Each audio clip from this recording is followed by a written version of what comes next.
We have been blessed with some very juicy opening day fixtures, Peachy. The championship season officially kicks off with Birmingham v Ipswich on Friday, the 8th of August. We've also got Southampton v Wrexham. That's a proper ding-dong on Saturday lunchtime. Sheffield United v Bristol City, a rematch of the playoff semi-finals on Saturday evening.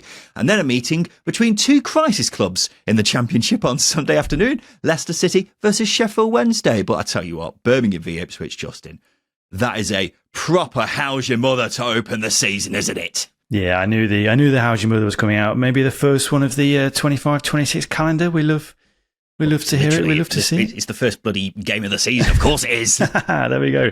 Yeah, it is a great opener. I mean, just to compare it to last year, with no disrespect to either of these teams, we had Blackburn v Derby on Friday night. This is this is significantly better. Significantly better. Birmingham's ambition. I feel like they'll make a spectacle of it as well. Ipswich pushing for automatics. You've got to win those early stage games to have a chance of finishing in that top two.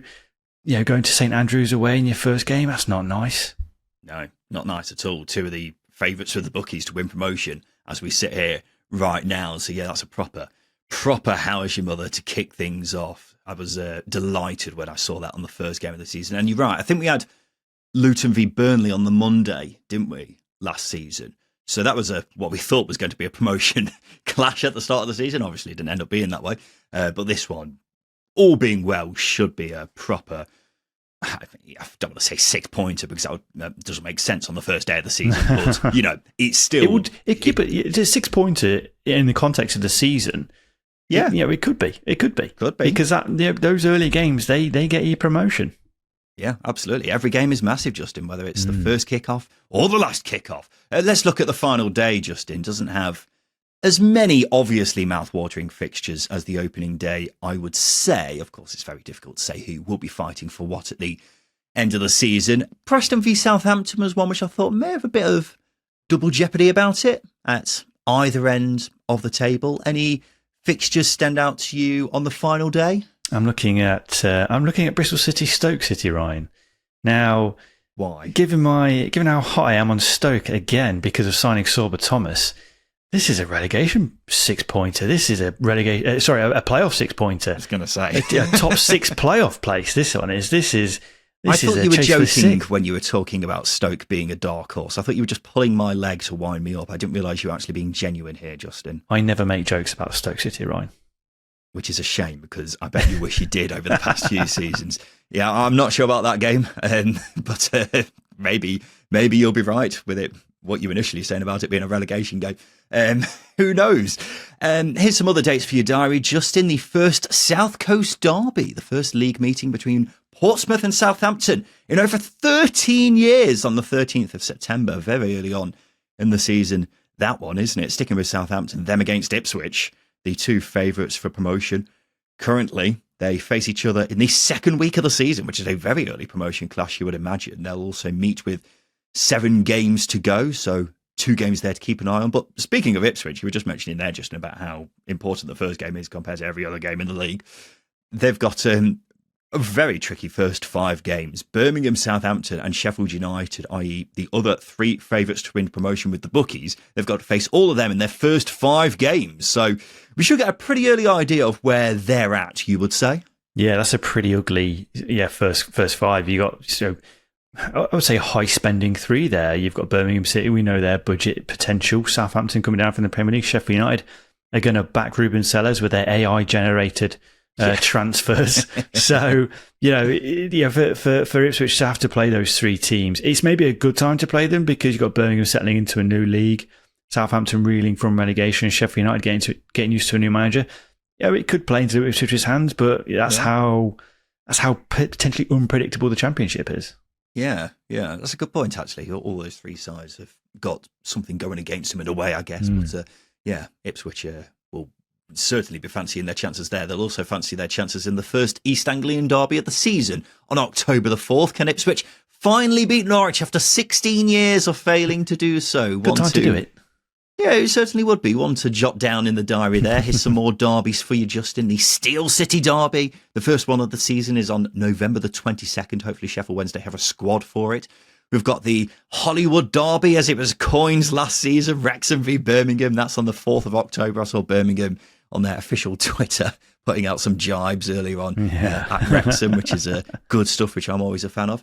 And I was looking to see if anyone had a similar start to what Portsmouth had last year. Do you remember that? So for anyone who wasn't listening this time last year, Portsmouth basically had the most horrendous fixture schedule possible at the start of the season. I've never seen anything like it. They were playing almost literally, I think, every team in the top 6 of the betting for promotion in the first few games of the season. The only team with anything like that really this season, I think, is Ipswich.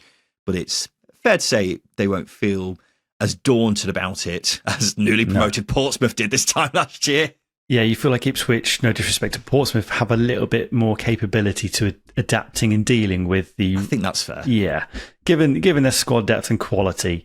But as we saw with Portsmouth, it doesn't exactly harm your objectives. But as we know, getting wins in those first 5-6 games, almost cost leads. They struggled to get going last season, and I think if Sheffield United had a bit more consistency, could have been a very different outcome for them. So yeah, got to get those wins in early on, and it's a difficult set of games for Ipswich. But if that's the hardest 5, or first 5, or first several, then yeah, you'd rather go to a team with a good squad. Yeah, Preston are worthy of a shout for having the most difficult first 5 games as well. They're facing all 3 newly relegated sides. So yeah, they've also got a very tough run at the end of the season as well. QPR have an interesting week in November where they have to face Ipswich, Southampton and Sheffield United all within the space of 7 days. So yeah, maybe just avoid those ones, guys. An interesting fixture I saw, Justin, Blackburn, they're celebrating their 150th anniversary this season, and in their fixture schedule, they highlighted that particular date in gold. Who are they playing that particular day? John Eustace's Derby County at home. Spicy. So that could turn into a disastrous anniversary if they lose to their former manager. I hope Blackburn aren't fighting for survival or anything like that at the end of the season, by the way, because their final 7 games are pretty horrendous as a whole, actually. That's another one I've noted down here. I've noted down Leicester have a rather generous start as well. Oxford have a very tough run of 10 games after Christmas, basically as tough as it gets, I think. Anything in the fixtures calendar which caught your eye, Justin, which I haven't mentioned? I mean, Coventry-Leicester's a good derby to mention because Coventry fans have a really good habit of developing rivalries with just about anybody they lay eyes on. So actually to have a local game there as well will just add to the fierceness of it. And I think to a certain point, Coventry have something to prove against their neighbours who have had a lot more success. I say neighbours, it's about 20, 25 miles, not too far away. They count themselves as their main rivals, though, I think, don't they? We'll take it. So that's one that stuck out. But actually, it was the opening game of the season for me that stood out, which was the game between Leicester Sheffield Wednesday, because could we see Danny Rule in the Leicester dugout, Ryan?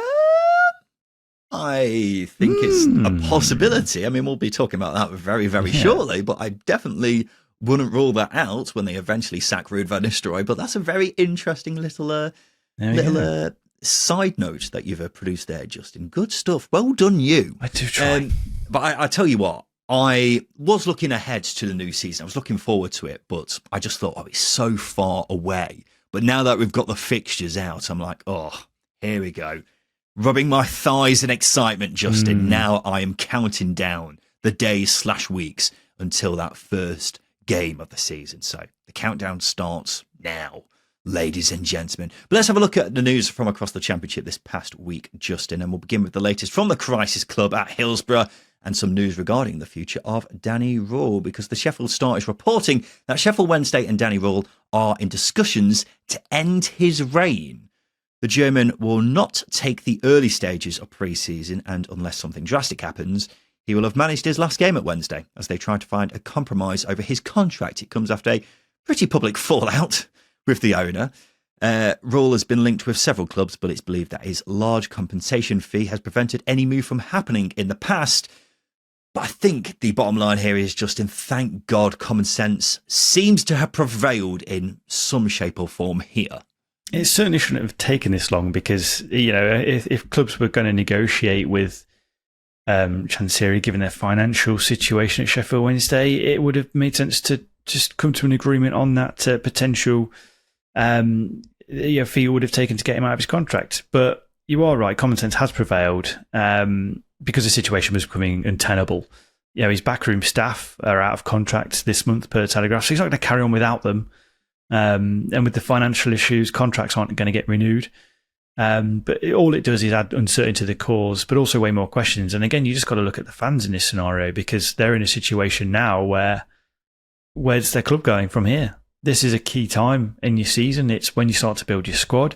It's when you need direction. And Sheffield Wednesday have got none of that.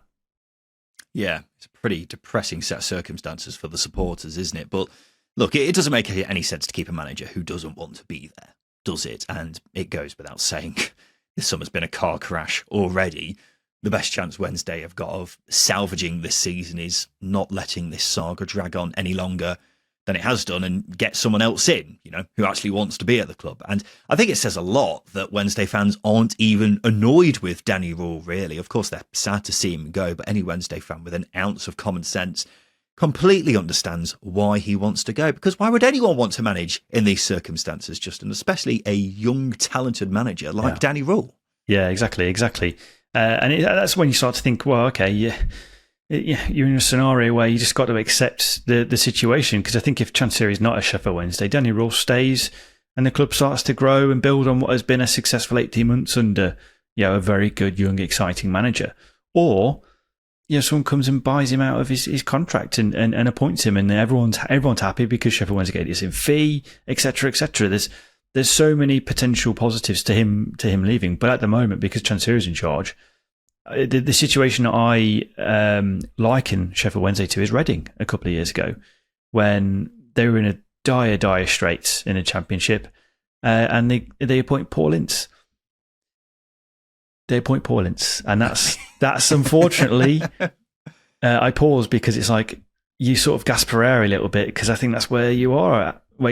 You are reaching a little bit, and you're now in a market of managers where you're not going to get a young, exciting, ambitious manager. You are scraping the barrel. You're getting Paul Ince. Well, maybe they will get Paul Ince, but whoever it is, it's going to be someone who you would imagine is pretty desperate for work at championship level. No disrespect to whoever does take that job, but it's not going to be someone who's, holding his cards close to his chest and waiting for a good job, is it? It's going to be someone who is not particularly well wanted, because, who else is going to want this job with Sheffield Wednesday? Because what positives have you really got going for you? Sheffield Wednesday's players have returned to training today on Thursday, Justin, but the club's training ground isn't ready yet. The Sheffield Star says improvement work has been taking place over the summer, but it's not been completed in time for the players coming back. Oh my God, everything that could possibly go wrong with Wednesday is doing exactly that, Justin. Oh, it's just heartbreaking. Yeah, I'm not going to read too much into it. We're going on a training ground, because I think if the situation was fine, we probably wouldn't hear about it. But because there's uncertainty surrounding the club, it just puts a magnifying glass over it and makes a small problem that most clubs will have in the Championship, and makes it 10 times worse. If the training ground was literally falling apart, then there's a problem. But there's work being done to it. Whether or not that work gets paid or not is another question. But, it's just one of those scenarios where you are right. You're absolutely right. Because of everything that's going on at Wednesday at the moment, it just feels like everything's going wrong. It just feels like that. Yeah. But, Justin, we've got potential news on a takeover at Sheffield Wednesday, because former owner Milan Mandaric has been showing an interest in going back and saving the club, but he's told the BBC he's now pulled out. The reason is because he believes there are several interested parties and he doesn't want to hinder those discussions. Former Crystal Palace stakeholder John Textor may be one of them, according to Sheffield Star. I'm not sure how much of a good thing that is, considering he also owns Lyon, who seem to be in a world of bother themselves. We did have a statement put out by Chancery literally just a few hours before we started recording here, which I found to be a lot of hot air, really. Yeah. A lot of him just throwing, saying fake news and what have you, repeatedly, which is just not something we're too surprised of, really. But it sounds, though, Justin, we may finally be getting somewhere with a sale of Sheffield Wednesday. It's small steps, but it looks like there's some movement finally. I mean, speculation's good, because there is a route to speculation, isn't there, most of the time, especially with people purchasing football clubs. But for me, until a sale is done, it's hard to see, or it's hard to get any motivation going or any happiness going until Chansiri's grasp on the club is done. I mean, John Textor is an interesting one, and Palace fans weren't a fan of him. They didn't like his multi-club approach, and Lyon's ultras and fans in general have called for Textor to sell the club. They've literally been putting graffiti and stickers and signs around the city, wanting him to sell the club in the wake of their financial issues, i.e. racking up massive debts. So it's a case of, are Wednesday fans comfortable with this scenario? I mean, anything right now is better than Chansiri. Or say anything, almost anything's better than Chansiri right now. But there is light at the end of the tunnel. I don't know how long this tunnel is, though. Yeah, that's a pretty good way of putting it, actually, because, well, I'm not a business guru, put it that way, but I don't think interested parties would be showing an interest in Sheffield Wednesday if they didn't think there was a chance of Chansiri lowering the asking price for the club, because, as we've said repeatedly over recent weeks, that appears to be the big sticking point here. So hopefully he's starting to accept that any previous valuation he had is just completely unrealistic. The thing I would say is, the old saying is, out of the frying pan into the fire. I don't think anyone could be worse than Chansiri, or even in the same league as him. But we don't want Wednesday going from an owner who's bad to an owner who's bad, but just not as bad as Chansiri. Do you see what I mean? Because there's going to be a lot of vultures circling around Hillsborough trying to capitalise on this very sticky situation. They need someone with the right intentions, don't they, Justin? That's the bottom line here. Oh, absolutely. Any club going through it needs a club with someone with the right intentions. I do actually think Chansiri's inability to negotiate a fair scenario at Sheffield Wednesday might actually play into the hands of finding a good owner, because ultimately the vultures they only want cheap football clubs. We saw it with Derby with the Eric Alonsos and Chris Kirchners. They circle around wanting a good deal. Chansiri's not going to give you a good deal. We know this. He wants far too much money, and eventually there will be a breaking point. But when that is another question. So actually, I'm not praising Chansiri at all. But if we're going to take some positive out of his negotiation tactics, his overvaluation or too high a valuation for Wednesday might actually do good in getting the right person in. Yeah, maybe, because you still have some people who somehow have a lot of money, but don't necessarily have the right intentions, shall we say. But fingers crossed, things are looking up for Wednesday. Let's go to a club who I won't class as a crisis club yet, but they're not exactly flourishing either. That's Leicester City, who are reportedly waiting until July the 1st, i.e. next Tuesday, to sack Ruud van Nistelrooy so that they can avoid 2 managerial payouts in the same PSR year, which I did speculate about a couple of weeks ago, Justin, didn't I, when we were asking why on earth hasn't he been sacked yet. But it's not exactly promising if you're running it that close to breaching PSR, is it, that you're having to wait another couple of weeks? Oh, well, it was a couple of weeks. Well, you know what I mean, a long time to sack the manager. Yeah, firstly, it's crazy. They're a club that were champions of England less than 10 years ago, and are now trying to find routes out of sacking a manager before pre-season because of what I would see as gross financial mismanagement, just poor investment. It's a shocking state to find yourselves in. And you're right, it's not promising. When Leicester originally came down a couple of years ago, we were lambasted for suggesting Conor Cody was not worth the money. This is the legacy. This is what you've got. This is the scenario you find yourselves in because the club has spent very, very poorly over the past 5, 6, 7 years, well, ever since they won the Premier League, actually.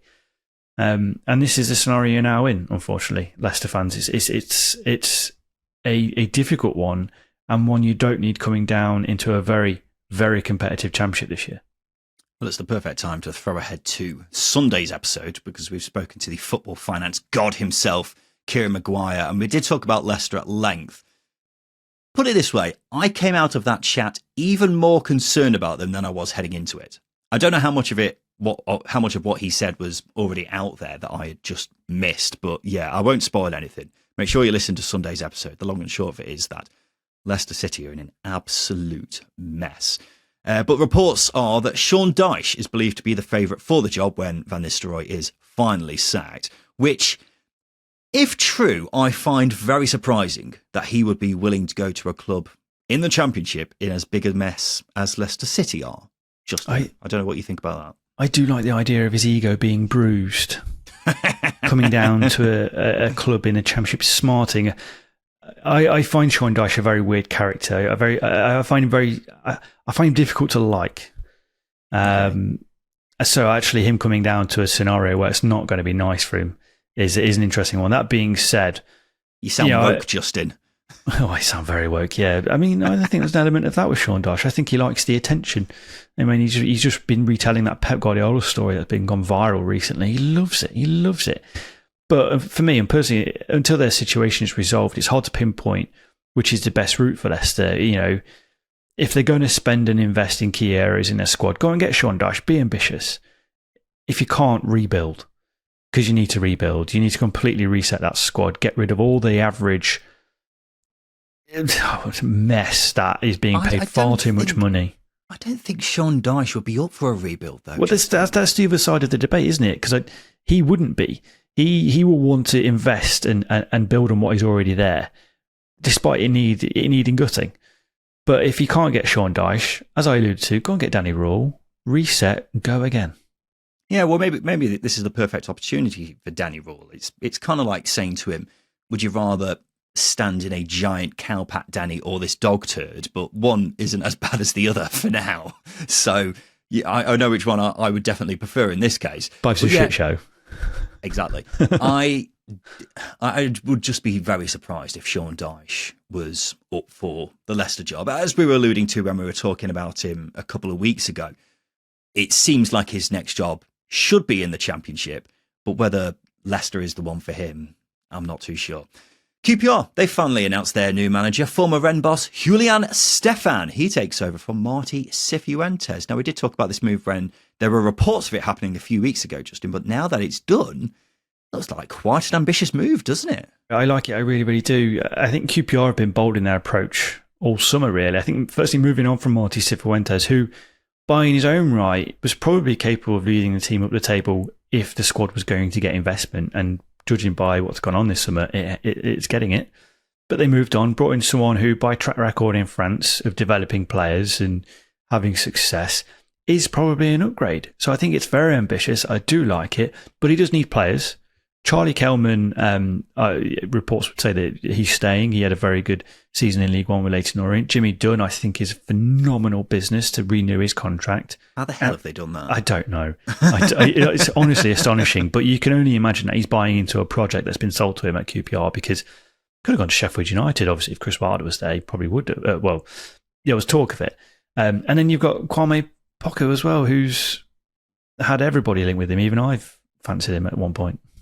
Yeah. Well, we asked Andy Brassel from On the Continent about Stéphan not too long ago. If you want to have a look at that, go on these second tier socials for a clip of what he had to say. But Stéphan's managerial CV is rather impressive. At Rennes, he did exceptionally well, and then did well initially at Strasbourg. And we've had a few managers appointed this summer who are more or less complete unknowns. This is the one for me who I'm most optimistic for based off what I've read about him. I'm not counting Will Still in that as a complete unknown, by the way, because I don't think he's as unknown as some of the other guys. Mm-hmm. But I have been very impressed with QPR's moves in the last fortnight, getting in Stéphan, as you mentioned, Jimmy Dunn. I don't know how they've managed to get him to stay. Kwame Poku also would be a very exciting move if that does happen. All that is making me think... Just putting this out there early on, Justin, I'm getting tempted to take QPR on their horse and start colouring it with a shade of grey. I'm not going full-blown dark horse just yet, but they're getting a much darker shade of grey than I had them down as this time last month, put it that way, because I've just been so impressed with what they've managed to do in recent weeks. And the final bit of managerial news is that Rob Edwards has now been confirmed as the new Middlesbrough boss. It was thought it was going to be announced on Thursday, but took a few days extra to confirm as they were sorting out his backroom staff, which includes Adi Vivesh. Now, for those who don't know who he is, he was Mark Robbins' right-hand man for several years at Coventry as they flown through the leagues. And his departure 12 months ago was seen by many as the main reason why everything collapsed there last season. So very interesting to see him go to Borough, Justin. It is. I mean, he's a very talented coach. He's a little bit old school as well, so I think that will balance out what I perceive to be a very nice Rob Edwards. But I think most of all, he is a good coach. Obvious success at Coventry with Mark Robins, but he was at Chelsea for 9 years prior to Coventry. He was under-18s manager and under-21s manager there. So maybe his appointment will offset what I see as tactical rigidity with Rob Edwards. I know you might disagree with that, but I think if you're going to go out, get a good experienced number two, if Eddie Vivesh is around, you definitely give him a call and try and get him in. And I think it's a bit of a coup, that appointment.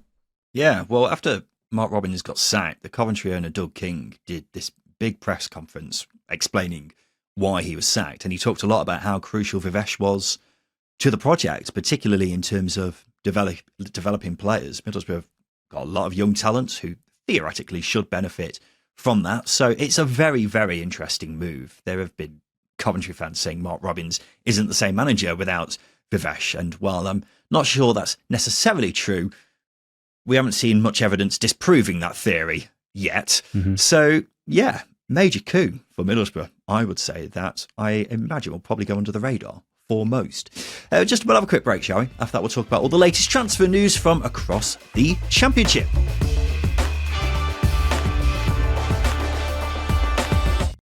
Welcome back to the Second Tier podcast. We're here talking about all the latest news from across the Champo. But before we get on to that, may I take this opportunity to point everyone in the direction of the latest video on the Second Tier YouTube channel. It's the story behind the worst transfer in the history of football.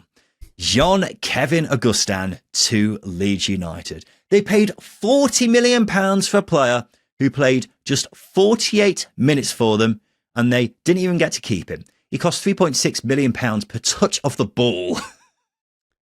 It's a properly unique story, isn't it, Justin? I remember us covering it at the time. It was amazing just watching it unfold, wasn't it? Yeah, I mean, the context of that £40 million is incredible because, I mean, again, I'm not going to give anything away, but it's just astonishingly bad negotiation from Leeds. Victor Orta's transfer record, as we know, is very sketchy at Leeds. But I think that actually the sad thing there is he's never kicked on. He's now playing in Poland, isn't he, after a couple of years in Switzerland? So, well, Justin, if you watch the video, actually, you dick, then you would have seen that he left that Polish club a couple of months ago. He's he free. Got injured. He's a free agent. There we go. Why was he not in our top 10? In reference to Sunday's episode, for anyone wondering. Yeah, he's a free agent at the age of 28 now, which is really sad, isn't it? But in that video, I cover what happened with the actual fee, why on earth it went up to £40 million, where it went wrong, and what he's been doing since then. So if you aren't fully across the story, it really is worth checking out. Second Tier YouTube channel. Make sure you give that a watch and subscribe for all our future content, plus the video form of this podcast. But let's get on to some transfer news, Justin. And Birmingham City are set to sign Demarai Gray. Give Me Sport say talks are at an advanced stage for the winger to return to St Andrews 9 years after leaving. The 28-year-old winger has spent the last couple of years at Al Ettifaq in Saudi Arabia. Quite an exciting move for Blues, Justin, to properly kick off their transfer business, don't you think? Okay, here we go. I think it's exciting from the point of view that he's a homegrown lad. He came through the academy and he's going back to the club he broke through at. But from a playing point of view, has he really been a regular starter in his career? His goal and assist record isn't setting the world alight either. He's not managed more than 10 goal contributions in a season in his entire career. His highest is 9. There is a question that maybe going back to where it started for him might get him going again, but playing wise, I'm not blown away. I am surprised that you think that. I first of all like the idea of Birmingham bringing back all the players from 10 years ago. You know, your Nikola Zigic's, your Paul Caddis's. Nathan Redmond's available on free. Nathan Redmond, get them all back. Let's just get the gang back together. Get Lee Clark in as well. That's something I like. But I can understand in a way why you'd have scepticism, Justin, because moves like this, where it's a big name returning to the club where it all started for them, they do have a tendency to be overhyped and eventually underwhelmed. Perfect example of that is Aaron Ramsey at Cardiff the past couple of years. For me, I don't think that's the case here, because usually the players who we talk about in that kind of bracket, they're past their best, they're over the hill, what have you. Demarai Gray, he turns 29 in a couple of days. These are what should be his peak years, and while he's not lived up to the potential he once had, he's still had a very good career at Premier League level. He started 27 plus games in back-to-back seasons for Everton just a couple of years ago. I don't know how he's been doing in Saudi, but whether it's good or bad, does it really matter? It's Saudi. But as far as I'm concerned, he's still a Premier League level player, and he's in his peak years. I think it's a big statement move, Justin. Has he ever been a Premier League level player? Yeah, when he was playing at Everton a couple of years ago.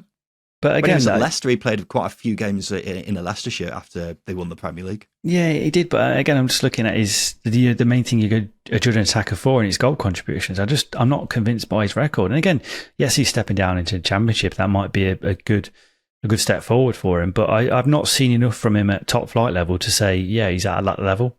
Again, he might be a top end Championship player based on his experience and what he can provide, but I'd struggle to make a convincing argument other than him starting games that he's had a massive impact in the games that he has actually started in the Premier League. It is Premier League level though. It's a step down now, isn't it? And considering looking at the 21-22 season with Everton, he got 9 goal contributions, which I know isn't a mind-blowing amount, but that's pretty good going as a winger in the Premier League. So if he is able to, my thinking is as well, hopefully going back to where it all started for him will be a chance for him to kind of rekindle his career, because, I always think whenever anyone goes to Saudi, that's kind of their career kind of fading somewhat. So I'm hot on this move, I think. Plus he can play on both wings. If you look at Birmingham's team from last season, winger is definitely where they needed to strengthen in my eyes. Mm-hmm. And that's why I think Demarai Gray can play a massive part for them going forward. So I think you're getting a terrific player who, yes, in terms of goal contributions, what have you, doesn't necessarily light up the world, but, when you've played as many games at Premier League level as he has, and he's only just about to turn 29, to get him as a Championship side like Birmingham, that's good going, I think.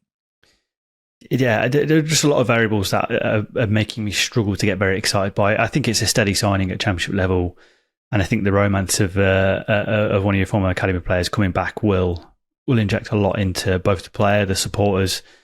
But it all depends on the finances of the deal. We won't know until it's confirmed. We definitely won't know what sort of salary he's going to take up. But if the finances are right, then it's a good move. If it's a top flight sort of split, I would just stay away from it. That's just my point of view. Yeah, sure, that's going to go down well online. Preston have signed striker Daniel Jebbison on loan from Bournemouth. The 21-year-old spent the first half of last season with Watford and made 16 appearances in the Premier League. After that, he of course used to work with Paul Heckingbottom at Sheffield United. Daniel Jebbison's only 21, Justin. What on earth? That's the main takeaway I had there. How the hell is he only still 21? Yeah, that's astonishing. It really is. When did he break through? I think Paul Heckingbottom might have given him his debut the season they came down when he was in caretaker charge. I remember him scoring goals for fun at Burton, but that feels like a long time ago now. That was the 21-22 season, because I've cited that in my notes, because that's the last time I think we saw a consistent goal scorer from Jebbison, or actually a consistent starter, really. Because that's the only thing that sort of makes me hesitant with this move, is he became a figure of ridicule at Watford last season. So maybe going back under Paul Heckingbottom could be the way back in for him for his career, especially in the top 2 divisions that he's been playing in for the last couple of years. Yeah, well, we've always heard he's a very talented player, haven't we? But we've never seen it. No, we've never seen it, and we are getting towards the stage now where we need to see some proof in the pudding, because I joke about how he is still only 21. He's 22 in a couple of months, and in his career so far, he's made next to no impact at Championship level. He was poor at Watford last season, so he needs to make an impression at Preston. As far as they're concerned, I know I was saying on Sunday how I'm not a huge Emil Rees fan, Justin, but if Jebbison's his replacement, I see that as a downgrade. I think he's a good option to have, but they definitely need more than just him, as far as I'm concerned. Well, you're banking on a player who's not been a starter in his career. Well, he's not been a starter since he was at Burton loan spell, which was 2021, because he got recalled halfway through that season. So you're asking a lot of a lad who's still relatively inexperienced in terms of game time, hasn't put a run of starts together for a long time in his career, and he's coming to potentially replace a player who's good for double figures in goals at championship level in a season. There's a lot to ask. There's a lot of question marks, and again, not to put any early indicators down or predictions down, Preston are a team I do raise my eyebrows at. Yeah, just 2 goals scored since the start of 2022. So yeah, we need to see something special there, or some sort of upturn if he is going to be the man to replace someone who is always good for a handful of goals like Emil Rees was.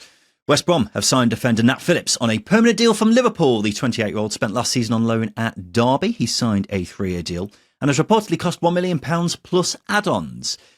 I really liked Nat Phillips last season with Derby. Justin, I'm actually quite disappointed he's not come back, but a good pickup for the Albion, I would say. Good pickup. I think you're underselling it. I love this signing. I think it could be signing of the summer. I think it's quite easy when we review a transfer window, we do forget about the early deals because this is a deal done with a fee in June. But he's a monster of a defender, and his form last season, particularly under John Eustace, I thought was outstanding, and certainly one of the better performing defenders in the final third of the season in Championship. But once he gets going with games, Cardiff fans were very complimentary of him when he was on loan. Derby fans have been very complimentary of him. He was promoted with Bournemouth under Scott Parker when he came in on loan halfway through that season. Started 17 games, so he was very, very important in their promotion running. There should have been a queue of teams after him at £1 million. Oh my goodness. Honestly, he's a monster of a defender. Great signing. Yeah, in the air he is phenomenal, and the defensive side of his game in general, he is rock solid. Not sure I'd want him playing out from the back, but if you're not asking him to, then there's no need to worry in that regard. So for an initial £1 million, it really could be a bargain, absolutely. Not sure I'd go as far to say signing of the summer potential. I honestly, I really do think it is. I think you've got a very consistent defender for £1 million. Come on. Fair enough. I'm a fan of Nat Phillips, Justin. As I say, I was disappointed Derby didn't get him back. But that's a big compliment from you. I'm not going to disagree with you on it too much. Bristol City have brought in midfielder Adam Randell from Plymouth. The 24-year-old has signed a 4-year deal and moves for a fee believed to be around £750,000. What do you think about this one, Justin? I mean, it was hard to be a shining light in that Plymouth team. But he's a good midfield all-rounder. Probably sits on more of the defensive side of things. He's robust. Aerially can be strong, despite being small. Probably a better passer than Jason Knight when you're comparing their numbers. So I think in a Gerhard Struber team, Adam Randell and Jason Knight could benefit each other a hell of a lot. And I think that unlocks your Scott Twines, your Max Bird, your Anis Mehmetis a hell of a lot more. That's how I would view that signing, because he's not astonishingly great going forwards, but you get a very competitive midfielder in there who's maybe a long-term successor to Joe Williams, I would add. Yeah, he's the definition of ball-winning midfielder, isn't he? Runs around a lot, throws himself into challenges. Didn't see much evidence from his time at Plymouth that he offered much more else than that, but maybe playing in a better team will show us what else he can do. In terms of his age and how much he costs, it looks like good value, because $750,000 for someone who was a regular in the Championship last season at the age of 24 makes sense. Does he actually improve Bristol City? Not sure, but yeah, I kind of see what you're saying there about the Joe Williams long-term successor thing, because I think that makes sense as well, Justin. By the way, meanwhile, Nakhi Wells is set to leave Bristol City after his contract expires. Justin shaking his head. The 35-year-old scored 10 goals last season. It's believed he wants to stay in the Championship. Would you take him, Justin, if you were in charge of a second-tier side? You know, Oliver Barkin, of course I do. Of course I do take him. He's good for 7 or 8 goals. He's going to start 15 games, come off the bench in another 20. His experience, I think he's a good secondary option, I feel. And I think if Bristol City wanted to keep him as well, that gives you a good idea of how high they rate him, despite him being very close. Well, I say very close to 40. A lot of 35-year-olds will hiss at me for saying that, but he's halfway there. Yeah, that'll be you soon, mate. Yep. Yeah, I did see him being linked with Bradford and a return there, which would be nice. But would be nice. If he does think he can still do something at Championship level, I mean, 10 goals last season. I wasn't a big fan of him playing up front for Bristol City, because I thought a top 6 side should really not be relying on a 35-year-old Nakhi Wells at that stage. But he did a good job, so he can clearly do a job for probably someone further down the pecking order. So, yeah, I wouldn't be against it for a lower-end Championship side by any means.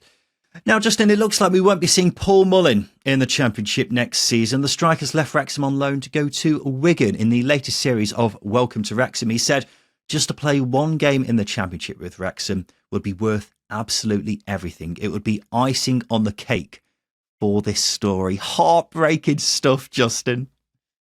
Is it? I think it is. I think it is. If you're cynical to the Wrexham story, then you probably won't think it is. But I think it's quite sad. I'm not cynical to the Wrexham story because of where the club's come from and whatnot. But yeah, football's brutal. He's rightly a legend at Wrexham. But Wrexham's transfer policy and likely the wages that Paul Mullin is on at the level he's been playing at probably meant that he's needed to be offloaded. That's why I have a lack of sympathy surrounding the exit. Money and strategy has just tarnished it for me. A lack of compassion as well around this exit is what I would say with you. Yeah, I think a lot of people who don't follow Wrexham that closely probably assumes that Mullin played a massive part in their promotion and continued to score goals for fun. But the truth is he's been essentially frozen out since the start of February, even though he's been fit. And even before then, he was barely starting any games in League One. So the truth is that it was always going to be very likely that he would feature much at all this coming season. I mean, you think back a couple of years ago, do you remember when fans of Championship clubs were clamouring for their team to try and sign Paul Mullin? I never understood that. Just because he was scoring a ton of goals in non-league and League Two, why people suddenly thought that made him a Championship level striker, I have no idea. And while it's sad for the Wrexham story because he has played such a big role so far, I think League One is quite clearly his ceiling, and you're not looking any further than that, Justin, which is why it makes sense for him to move on. Well, there was talk of him being called up by Wales at one point as well, which was just outrageous because he's not played at this level, and it just makes sense. A player that I always reference in the scenario of scoring goals at lower league level and not in non-league and lower league level, and you'll raise your eyebrows, is a player called Van Ugarte, who signed for Crewe in the mid 2000s after a few years in the non-league. If you're a real Championship nerd, you'll know who he is, but he did nothing when he reached the Championship, and I think that's how Paul Mullin's eased out. It's a very random reference, but I don't hate it. I mean, you can't necessarily rule out anyone who's at National League level making the step up. Jamie Vardy's the example, isn't it? To say Jamie Vardy, Justin, Matt Tubbs, maybe. Matt Tubbs. Someone like that, I don't know. It does happen, but, Paul Mullin, he is 30 now, I think, as well. Mm. So why people were always clamouring for him to make the step up to the Championship, I don't know. I think this story has come to its natural conclusion, is the nicest way I would put it. In other news, Justin, former Swansea manager Luke Williams is now working at Bristol Airport. Speculation was rife last week after pictures emerged on social media of someone who looked like him, but it's now confirmed that it is him. He's helping disabled and limited mobility passengers. He doesn't need the job financially, but does it because he'd rather do something meaningful than sit at home all day, which I think is a really nice story, Justin. What a bloke. Yeah, I love this story. I really do. I think it highlights humility.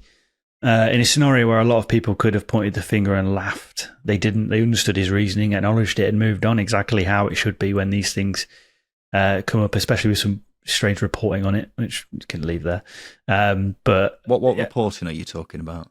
Just specifically the wording of some of the things on social media, which just highlight zero context as to why, and that can, as I say, lead to a lot of needless speculation. But people, as I say, acknowledged it, understood his story, his reasoning, and moved on, which is why I think it was a brilliant story and a good move for him. He doesn't want to be sat at home. It's nice. It's great. Yeah, I think it's nice. I think it's a really, really nice story. I think it's just one of those nice little feel-good stories that we don't get very often, especially in it's very random. Today's world. It is very random, absolutely.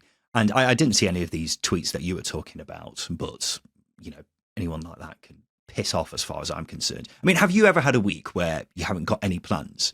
It gets fucking boring very quickly, doesn't it, when you've got nothing to do? So I could only imagine what it's like for a football manager being out of work for several months, especially when you're going from a very busy job in the first place to doing nothing. Do you see what I mean? So I say good on him. He's keeping himself busy and doing something meaningful. And I'm probably going to start ranting here, Justin. Even if he did need the money, so what? I always think it's a bit of a bad habit in this country. Actually, maybe not just this country, but society in general, of looking down on famous people when they go and get a normal job. I think a perfect example of that is David Coote, because he was working as a delivery driver, wasn't he? Not long ago. Yeah. Correct me if I'm wrong. And you had people basically, look at this fucking loser, used to be a ref and now he's doing this. He got hounded out of a job. What do you expect? Him to just sit on his sofa all day? I don't know what his financial situation is, but we've all got bills to pay, haven't we? So if he's going out because he wants to do some work, good on him. Anyway, sorry, I got carried away. That's my rant over about society, Justin. Anything else you want to add there? Just seeing the world through your eyes would be an interesting way to spend a day, I think. Nobody wants to do that. I can tell you that much right now.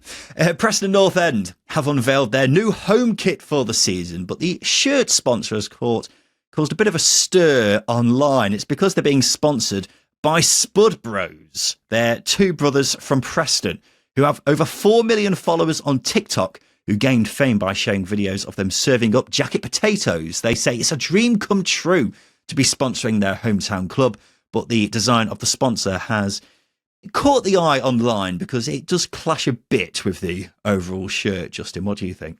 Yeah, the aesthetic is an important thing. Firstly, it's a very charming story. Harley, I think it is a boyhood Preston fan, has been a mascot. So he's fulfilling a dream. But they both are, to be honest. But purely for the aesthetic of the shirt, Preston have one of the nicest looking, cleaning looking shirts, I think, in the EFL. It's crisp, isn't it? Yeah. So when you add a red and gold sponsor, it does take away from it. The goalkeeper shirt is lovely. Because it's the black one. It's black with the sponsors in white, and it looks great. And obviously, they're not going. Spud Bros are not going to want to change the colour of their logo because it's their brand image, and you obviously signing a multi-sponsorship deal or whatever. You want your brand to be noticeable and what it is. It's just red and gold. Unfortunately, it looks a little bit tacky amongst the white and blue of the Preston shirt.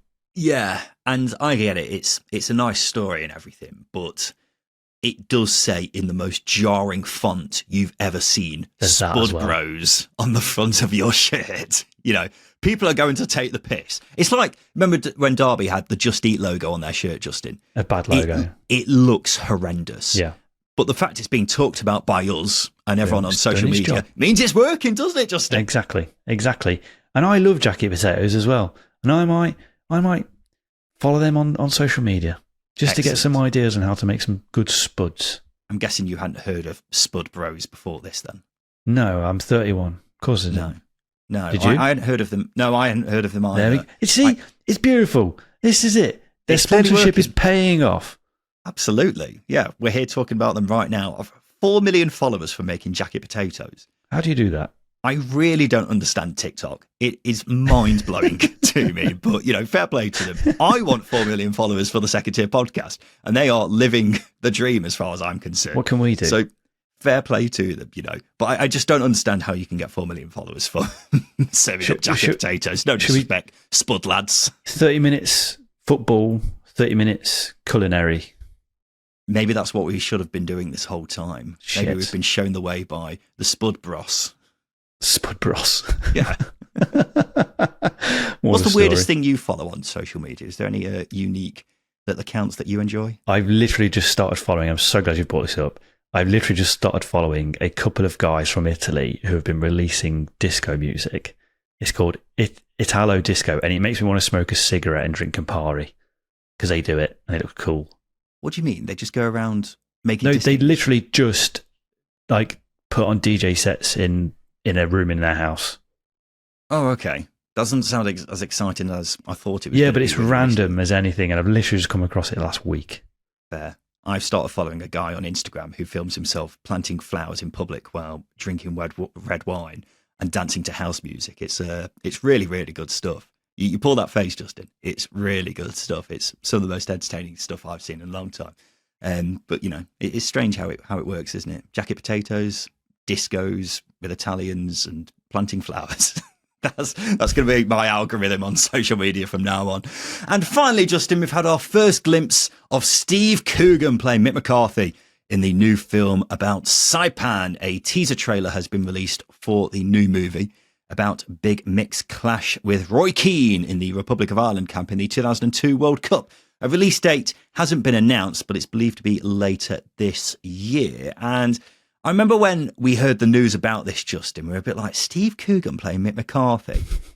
I tell you what, it doesn't look as jarring as I expected it to now that I've seen what the trailer looks like. Do you know what I mean?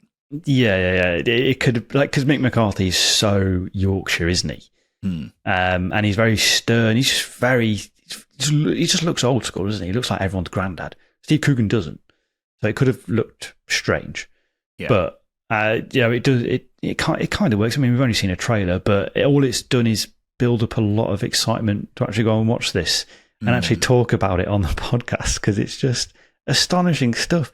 And then probably coming out and doing weird Mick McCarthyisms like going, it can, or just being scared by nothing next to you. It's just stuff like that. That's what makes me love it even more. I will be so disappointed if in the movie they don't have a reference to it can at some point. There has got to be, Justin. Like the Spider-Man meme in the most recent Spider-Man, where they all point each other. Yes. They make a meme of it. We need something similar in here.